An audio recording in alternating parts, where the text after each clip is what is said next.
Hello viewers, welcome back to my Bhuvaraha Swamy ದೇವಸ್ಥಾನದ part 2 ವ್ಲಾಗ್ಗೆ ನಿಮಗೆಲ್ಲರಿಗೂ ಸ್ವಾಗತ. ಸೊ ಕಳೆದ ವಿಡಿಯೋನಲ್ಲಿ ನೋಡ್ಕೊಂಡು ಬಂದಿದ್ದೀರಾ. ಸೊ ಈ ಒಂದು ದೇವಸ್ಥಾನದ ಮಹತ್ವ ಏನು ಅಂತ ನಮ್ಮ ಅರ್ಚಕರು ನಿಮಗೆ ಇಲ್ಲಿ ತಿಳಿಸ್ಕೊಡ್ತಾರೆ. ಸೊ ನೀವು ಕೇಳಿಸ್ಕೊಳ್ಳಿ. ದೇವಸ್ಥಾನದ ಒಂದು ಅವರೇನೇ ಕೂಡ ಅನೌನ್ಸ್ ಮಾಡ್ತಾರೆ ಯಾವ ಥರ ದೇವಸ್ಥಾನದ ಮಹತ್ವ ಏನೇನು ಮಾಡಬೇಕು ಅಂತ ಹೇಳಿ. ಕೊನೆಯಲ್ಲಿ ನನಗೆ ಗೊತ್ತಿರೋಷ್ಟು ಡೀಟೇಲ್ಸ್ನ ನಾನು ಕೂಡ ಕೊಡ್ತೀನಿ. ಸೊ ವಿಡಿಯೋನ ಸ್ಕಿಪ್ ಮಾಡಿದೆ, ಕೊನೆವರೆಗೂ ನೋಡಿ. करोडात्मनाय विद्महे तीक्ष्णदंष्ट्राय धीमहि तन्नो भूवराः प्रचोदयात् महादेव्यै च विद्महे विष्णुपत्न्यै च धीमहि तन्नो लक्ष्मी प्रचोदयात् ध्यायामि आवाहयामि नमो भगवते वराहरूपाय समर्पयामि ओम भूर्भुवस्सुः महित्वा उपस्थे देव्यहितेभ्यमन्दारमन्दाध्यायवधे आयङ्गौ पुष्टिरग्रमेदसनन्मातरं पुनः विवरं च प्रयंसुवः त्रिगं सद्भावविराजति वाक्मनक्षायति श्रिये सर्वमंगलमांगल्ये शिवे सर्वार्थसाधिके शरण्ये त्र्यंबके गौरी नारायणि नमोस्तुते आवाहितले ಇದರಿಂದ ಹೋಗಬೇಡ ಅಣ್ಣ ಒಂದು ನಿಮಿಷ ಇಟ್ಕೋ. ಸೊ ಈ ಒಂದು ದೇವಸ್ಥಾನದ ಮಹತ್ವ ಏನು ಅಂತ ನೀವು ಆಲ್ರೆಡಿ ಕಳೆದ ವಿಡಿಯೋ ತಮ್ಮನೇಲಲ್ಲಿ ನೋಡಿದ್ದೀರಾ. ಸೊ ಈ ಒಂದು ವಿಡಿಯೋ ತಮ್ಮನೇಲಲ್ಲಿ ನೋಡಿದ್ದೀರಾ. ಈ ಒಂದು ದೇವಸ್ಥಾನಕ್ಕೆ ಬಂದರೆ ನಿಮಗೆ ಮನೆ, ಸೈಟು, ಭೂಮಿಗೆ ಸಂಬಂಧಪಟ್ಟಂತಹ ಯಾವುದೇ ಒಂದು ಸಮಸ್ಯೆ ಇದ್ರೂ ಆದಷ್ಟು ಬೇಗ ಪರಿಹಾರ ಆಗುತ್ತೆ. 100% ಪರಿಹಾರ ಸಿಗುತ್ತೆ. ಸೊ ಇಲ್ಲಿನ ಒಂದು ದೇವಸ್ಥಾನದ ಬಲಭಾಗದಲ್ಲಿರುವಂತಹ ಸ್ವಲ್ಪ ಮಣ್ಣನ್ನು ತಗೊಂಡು ನಾವು ಅಲ್ಲಿ ಕವರ್ ಕೂಡ ಸಿಗುತ್ತೆ. ಸೊ ಕವರ್ನಲ್ಲಿ 5 ಮುಷ್ಟಿ ಮಣ್ಣನ್ನು ನಾವು ಹಾಕ್ಕೋಬೇಕಾಗತ್ತೆ. ಸೊ ಇವಾಗ ನೋಡಿ, ಫಸ್ಟು ಒಂದು ಮುಷ್ಟಿ ನಮ್ಮ ಚಂದನ ಹಾಕಿದ್ಲು. ಈಗ 2ನೇ ಮುಷ್ಟಿ ನಮ್ಮ ಪಾಪು ಕೈಯಲ್ಲಿ ನಾನು ಹಾಕಿಸ್ತಾ ಇದ್ದೀನಿ. ಇನ್ನೂ 3 ಮುಷ್ಟಿ ನಾನು ಹಾಕ್ತೀನಿ. ಟೋಟಲ್ 5 ಮುಷ್ಟಿ ಈ ಕವರ್ನಲ್ಲಿ ನಾವು ದೇವಸ್ಥಾನದ ಬಲಭಾಗದಲ್ಲಿರುವಂತಹ ಮಣ್ಣನ್ನು ಈ ಒಂದು ಕವರ್ನಲ್ಲಿ ಹಾಕ್ಕೊಂಡು ನಂತರ ದೇವಸ್ಥಾನದಲ್ಲಿ ನಾವು ಪೂಜೆಗೆ ಕೊಡಬೇಕಾಗತ್ತೆ. ಸೊ ಅಲ್ಲಿ 200 ರುಪೀಸು ಪೂಜೆಗೆ ನಾವು ಕೊಡಬೇಕಾಗತ್ತೆ. ಒಂದು ರಸೀತಿನ ಕೊಡ್ತಾರೆ. 200 ರುಪೀಸ್ ಪೂಜೆಗೆ ಕೊಟ್ಟರೆ ಸೊ ಪೂಜೆ ಮಾಡಿಬಿಟ್ಟು ಒಂದು ಟೇಬಲ್ ಮೇಲೆ ನಮ್ಮ ಒಂದು ಹೆಸರಿನಲ್ಲಿ ಪೂಜೆ ಮಾಡಿಬಿಟ್ಟು ಕವರ್ ಸಮೇತ ರಸೀತಿ ಸಮೇತ ಟೇಬಲ್ ಮೇಲೆ ಇಡ್ತಾರೆ. ಸೊ ಅದಾದ ನಂತರ ನಮ್ದು ಏನಾದರೂ ಹರಕೆ ಇದ್ದು ನಾವೇನಾದರೂ ದೇವರಿಗೆ ಕೊಡಬೇಕು ಅಂತಂದರೆ ಅಲ್ಲಿ ಕೂಡ ಇನ್ನೊಂದು ರಸೀತಿನ ಬರೆಸ್ಬಿಟ್ಟು ನಾವು ಅವ್ರಿಗೆ ಕೊಡಬೇಕಾಗತ್ತೆ. ಅಲ್ಲಿ ಸೆಕೆಂಡ್ ಇನ್ನೊಂದು ಕೌಂಟರ್ ಇರುತ್ತೆ, ಅಲ್ಲಿ ಕೊಡಬೇಕಾಗತ್ತೆ. ನಂತರ ಒಳಗಡೆ ನಮಗೆ ದರ್ಶನಕ್ಕೆ ಬಿಡ್ತಾರೆ. ಸೊ ನಂತರ ನಾವು ಒಳಗಡೆ ಹೋಗಿ ಮೇನ್ ವಿಗ್ರಹ ಏನಿದೆ, ದೇವರ ಒಂದು ಮೂರ್ತಿ ಏನಿದೆ, ಅದರ ಒಂದು ದರ್ಶನ ಕೂಡ ನಾವು ಬೇಗ ಕ್ಯೂನಲ್ಲಿ ನಿಂತ್ಕೊಂಡು ಬೇಗ ದರ್ಶನ ಮಾಡಿಕೊಂಡು ಮಂಗಳಾರತಿ ಇರುತ್ತೆ, ಮಂಗಳಾರತಿನ ತಗೊಂಡು ನಾವು ಮತ್ತೆ ಹೊರಗಡೆ ಬರಬೇಕಾಗತ್ತೆ. ಹೊರಗಡೆ ಬಂದಾದ ನಂತರ ಆಚೆ ಅನ್ನ ಪ್ರಸಾದ ಕೂಡ ನಿಮಗೆ ಸಿಗುತ್ತೆ. ಸೊ ಪೊಂಗಲ್ಲು, ಬಿಸಿಬೇಳೆಬಾತು, ಮೊಸರನ್ನ ಈ ರೀತಿಯಾಗಿ ಪ್ರಸಾದ ಕೂಡ ಮಾಡಿರ್ತಾರೆ. ಪ್ರಸಾದವನ್ನು ತಗೊಂಡು ಸ್ವಲ್ಪ ಹೊತ್ತು ನಾವು ದರ್ಶನವನ್ನು ಮಾಡಿಕೊಂಡು ನಂತರ ನಾವು ಹೊರಡ್ಬೋದು. ಸೊ ಇನ್ನೊಂದು ಏನಪ್ಪ ಅಂತಂದರೆ, ಇಲ್ಲಿ ನಾವು ಲಾಸ್ಟ್ ಟೈಮ್ ಬಂದಾಗ ಏನು ಮಾಡಿದ್ವಿ ಅಂತಂದರೆ ಮಣ್ಣನ್ನು ತೊಗೊಂಡು ಮನೆಗೆ ಎತ್ಕೊಂಡು ಹೋಗಿ ನಾವು ಪೂಜೆಯನ್ನು ಮಾಡಿದ್ವಿ. ಬಟ್ ನಾವು ಕಲ್ಲನ್ನು ಕೂಡ ಇಡಬೇಕಾಗತ್ತೆ ಇಲ್ಲಿ. ಸೊ ನಾನು ಈ ಬಾರಿ ಮಣ್ಣನ್ನು ತೊಗೊಂಡು ಪೂಜೆನೂ ಮಾಡಿಸ್ತಾ ಇದ್ದೀನಿ. ಆ್ಯಂಡ್ ಇಟ್ಟಿಗೆ ಕಲ್ಲನ್ನು ಕೂಡ ಇಡ್ಬೋದು. ಇಲ್ಲೆಲ್ಲ ಸುಮಾರು ಜನ ಇಟ್ಟಿದ್ದಾರೆ, ನೀವು ನೋಡ್ತಾ ಇರ್ಬೋದು. ಸೊ ಈ ರೀತಿಯಾಗಿ ನಾವು ಕಲ್ಲನ್ನು ಕೂಡ ನಾವು ಜೋಡಿಸ್ಬಿಟ್ಟು ಹೋಗಬೇಕಾಗತ್ತೆ. ಆವಾಗಲೇ ಒಂದು ಕಂಪ್ಲೀಟಾಗಿ ನಾವೇನು ಹರಕೆ ಹೊತ್ಕೊಂಡಿರ್ತೀವಿ, ನಮಗೇನು ಮನಸ್ಸಿನಲ್ಲಿರುತ್ತೆ, ಯಾವ ಥರ ನಾವು ಮನೆ ಕಟ್ಟಬೇಕಾಗತ್ತೆ ಆ ರೀತಿಯಾಗಿ ನಾವು ಕಲ್ಲನ್ನು ಇಡಬೇಕಾಗತ್ತೆ. ಅದು ಹೇಳ್ತಾರೆ ಸುಮಾರು ಜನ, ಒಂದು ಕಲ್ಲಿಟ್ಟರೆ ಗ್ರೌಂಡ್ ಫ್ಲೋರು, ನೆಕ್ಸ್ಟ್ ಇನ್ನೊಂದು ಕಲ್ಲಿಟ್ಟರೆ ಫಸ್ಟ್ ಫ್ಲೋರು, ಇನ್ನೊಂದು ಕಲ್ಲಿಟ್ಟರೆ ಸೆಕೆಂಡ್ ಫ್ಲೋರು, ಆ ಥರ ಹೇಳ್ತಾರೆ. ಸೊ ನಾವಿಲ್ಲಿ ಕಲ್ಲನ್ನು ಇಟ್ಟರೆ ಅದು ನಮಗೆ ಒಂದು ಮನೆ ಕಟ್ಟೋಕ್ಕೆ ಒಂದು ಫಸ್ಟ್ ಸ್ಟೆಪ್ನ ಇಟ್ಟ ಹಾಗೆ ಅದು. ಸೊ ಈ ರೀತಿಯಾಗಿ ಕಲ್ಲನ್ನು ಇಡಬೇಕು. ಸುಮಾರು ಜನ ಇಟ್ಟಿದ್ದಾರೆ. ಮಣ್ಣನ್ನು ತೊಗೊಂಡು ಪೂಜೆ ಮಾಡಿಕೊಂಡು ನಂತರ ಇಲ್ಲಿ ಕಲ್ಲನ್ನು ಕೂಡ ಇಟ್ಬಿಟ್ಟು ಹೋಗಬೇಕಾಗತ್ತೆ.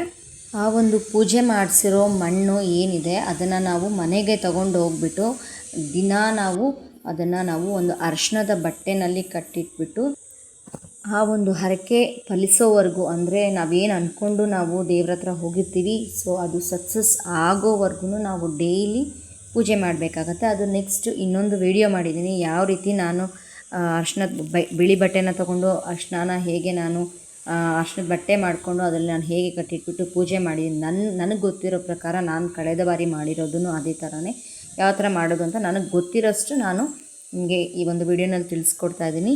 ಸೊ ನೆಕ್ಸ್ಟ್ ವಿಡಿಯೋನ ನೀವು ಸ್ಕಿಪ್ ಮಾಡದೆ ಕೊನೆವರೆಗೂ ನೋಡಿ. ಈ ಒಂದು ಮಣ್ಣನ್ನು ತೊಗೊಂಡೋಗಿ ನಮ್ಮ ಒಂದು ಹರಕೆ ಫಲಿಸೋವರೆಗೂ ನಾವು ಮನೇಲಿಟ್ಟು ಪೂಜೆ ಮಾಡಬೇಕಾಗತ್ತೆ. ನಂತರ ಸಕ್ಸಸ್ ಆದ ನಂತರ ಆ ಮಣ್ಣನ್ನು ನಮ್ಮ ಮನೆಯಲ್ಲಿರುವಂತಹ ನಮ್ಮ ತುಳಸಿ ಗಿಡದಲ್ಲೇ ಹಾಕಬೇಕಾಗತ್ತೆ. ಇದು ಒಂದು ದೇವಸ್ಥಾನದ ಪ್ರೊಸೀಜರು. ಈ ಥರನೇ ಅಲ್ಲಿ ಹೇಳ್ತಾ ಇರೋದು ನಮ್ಮ ಅರ್ಚಕರು. ಸೊ ಈ ರೀತಿಯಾಗಿ ನಾವು ಮಾಡಬೇಕಾಗತ್ತೆ. ಆ ಮಣ್ಣನ್ನು ನಾವು ನಮ್ಮ ಮನೆಯ ತುಳಸಿ ಗಿಡದಲ್ಲೇ ಹಾಕಬೇಕಾಗತ್ತೆ.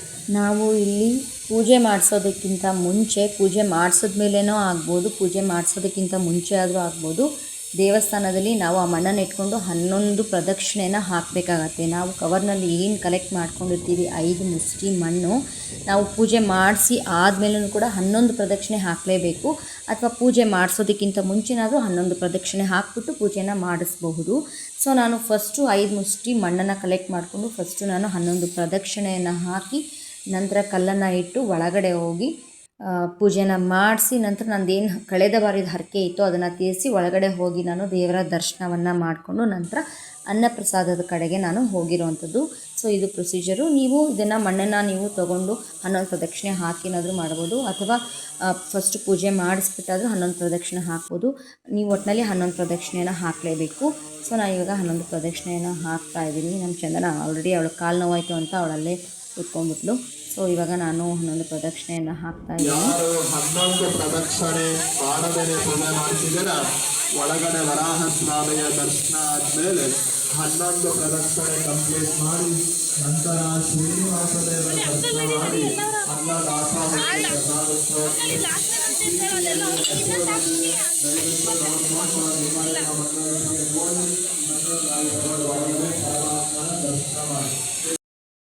ಮಾಡಬೇಕು.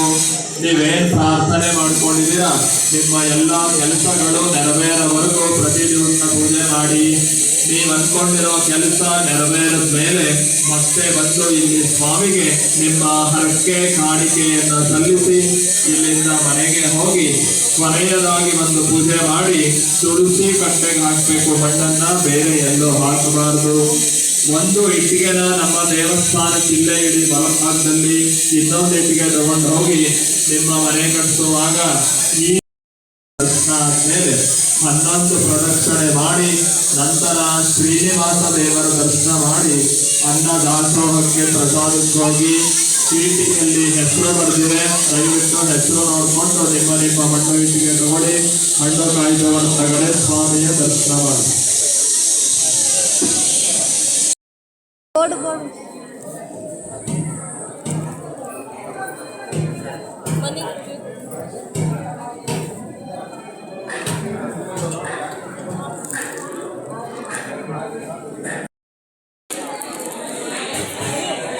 ತೆಂಗಿನಕಾಯಿನೂ ಇಲ್ಲೇ ಕೊಡ್ಬೇಕನ್ಸುತ್ತಮ್ಮ, ತಗೋ ಕೊಟ್ಬಿಡು.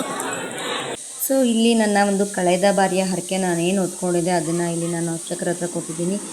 ನನ್ನ ಸ್ವಾಮಿಗೆ ಒಂದು ಪಂಚೆ ಮತ್ತು ಸೀರೆ, ಲಕ್ಷ್ಮೀ ದೇವಿಗೆ ಸೀರೆ ಮತ್ತು ಒಂದು ಲಕ್ಷ್ಮೀ ಕಾಯಿನ್ನ ಕೊಡ್ತೀನಿ ಬೆಳ್ಳಿದು ಅಂತ ಅಂದ್ಕೊಂಡಿದ್ದೆ. ಕಳೆದ ಬಾರಿಯ ಒಂದು ನಾನೇನು ಹರಕೆ ಹೊತ್ಕೊಂಡಿದ್ದೆ ಸಕ್ಸಸ್ ಆಯಿತು. ಸೊ ಹೀಗಾಗಿ ನಾನು ಇಲ್ಲಿ ಹರಕೆನ ತೀರಿಸ್ತಾ ಇದ್ದೀನಿ. ಸೊ ಇಲ್ಲಿ ಒಂದು ಪೂಜೆನ ಮಾಡಿ ಕೊಡ್ತಾರೆ. ನಂತರ ನಾವು ಆ ಪಕ್ಕದ ಒಂದು ಕೌಂಟ್ರ್ನಲ್ಲಿ ನಾವಿಲ್ಲಿ ಕೊಡಬೇಕಾಗತ್ತೆ. ಸೊ ಇಲ್ಲಿ ನಾವು ಪೂಜೆನ ಮಾಡಿಸಿದ್ದು ನೋಡಿ, ಈ ಥರ ಒಂದು ರಸೀತಿ ಮತ್ತು ಮಣ್ಣನ್ನು ಪೂಜೆ ಮಾಡಿ ಇಟ್ಟಿರ್ತಾರೆ. ಸೊ ನಾವು ಇದನ್ನು ಇವಾಗ ತೊಗೊಂಡು ಹೋಗ್ಬೇಕು. ನಮ್ಮ ಹೆಸರನ್ನ ಬರೆದು ಪೂಜೆ ಮಾಡಿ ಇಲ್ಲಿಟ್ಟಿರ್ತಾರೆ ಎಲ್ಲರದ್ದು ಕೂಡ. ಸೊ ನಮ್ಮ ಒಂದು ಮಣ್ಣು ಮತ್ತು ನಾವು ಏನು ಸ್ಲಿಪ್ಪು ನಾವು ಕೊಟ್ಟಿರ್ತೀವಿ ನಮ್ಮ ಹೆಸರಿನಲ್ಲಿರುವಂಥದ್ದನ್ನು ಇಟ್ಟಿರ್ತಾರೆ. ನಾವು ಇದನ್ನು ಕಲೆಕ್ಟ್ ಮಾಡಿಕೊಂಡು ಇವಾಗ ನಂತರ ಇಲ್ಲಿ ಹರಕೆದೇನು ಪೂಜೆ ಮಾಡಿಕೊಟ್ಟಿದ್ದಾರೆ ಇನ್ನೊಂದು ಕೌಂಟ್ರ್ ಏನಿದೆ ಆ ಕೌಂಟ್ರ್ನಲ್ಲಿ ಹೋಗಿ ನಾವು ಕೊಡಬೇಕಾಗತ್ತೆ. ಅಲ್ಲಿ ಒಂದು ಸಪ್ರೇಟಾಗಿ ಇನ್ನೊಂದು ಸ್ಲಿಪ್ನ ಕೊಡ್ತಾರೆ. ಸೊ ಅದಾದ ನಂತರ ನಾವು ಒಳಗಡೆ ಹೋಗಬೇಕಾಗತ್ತೆ. ಸ್ವಾಮಿಯ ದರ್ಶನ ಮಾಡೋದಕ್ಕೆ ಒಳಗಡೆ ಹೋಗಬೇಕಾಗತ್ತೆ.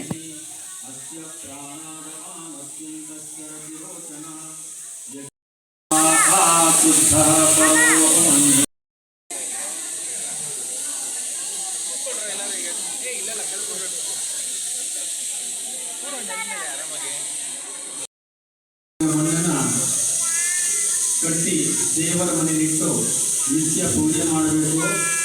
ಹಾಗೆ ನಿಮ್ಮ ಕೆಲಸ ಕಾರ್ಯ ಏನಾಗಬೇಕಾಗಿದೆ ಅದು ದೇವರ ಹತ್ರ ನಿತ್ಯ ಬಿಡುತ್ತಾ ಹೋಗಬೇಕು. ನಿಮ್ಮ ಕೆಲಸ ಕಾರ್ಯ ಆದ ಮೇಲೆ ಇಲ್ಲಿ ಬಂದು ಭೂವರಾಹ ಸ್ವಾಮಿಯ ದರ್ಶನ ಮಾಡಿ ಯಥಾಶಕ್ತಿ ಹರಕೆ ಕಾಣಿಕೆಯನ್ನು ಸಲ್ಲಿಸಿ ಮನೆಗೆ ಹೋಗಿ ಮಣ್ಣಿಗೆ ಕೊನೆಯದಾಗಿ ಪೂಜೆ ಮಾಡಿ ನಿಮ್ಮ ಮನೆಯಲ್ಲಿರುವ ರುಚಿಗಟ್ಟೆಗೆ ವಿಸರ್ಜನೆ ಮಾಡಬೇಕು, ಬೇರೆ ಎಲ್ಲೂ ಹಾಕಬಾರದು.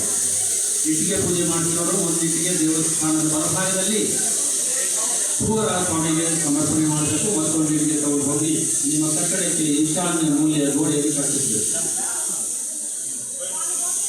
11 ಪ್ರದಕ್ಷಿಣೆ ಮಾಡದೇ ಪೂಜೆ ಮಾಡ್ತಿದ್ರೆ ಸ್ವಾಮಿಯ ದರ್ಶನ ಮಾಡಿ 11 ಪ್ರದಕ್ಷಿಣೆ ಮುಗಿಸಿ ದಾಸೋಹಕ್ಕೆ ಹೋಗಿ ಪ್ರಸಾದ ತಗೋಬೇಕು. ಚೀಟಿಯಲ್ಲಿ ನಿಮ್ಮ ಹೆಸರು ಬರೆದಿರುತ್ತೆ, ಅದನ್ನು ನೋಡಿ ನಿಮ್ಮಿಂದ ಮನಸ್ಸಿಗೆ ತಗೋಬೇಕು, ಇನ್ನೊಬ್ಬರು ತಗೋಬಾರದು. ಸರ್ವೇ ಭವಂತು ಸುಖಿನಃ, ಸರ್ವೇ ಸಂತು ನಿರಾಮಯಾಃ, ಸರ್ವೇ ಭದ್ರಾಣಿ ಪಶ್ಯಂತು ಮಾ ಕಶ್ಚಿತ್ ದುಃಖಮಾಪ್ನುಯಾತ್.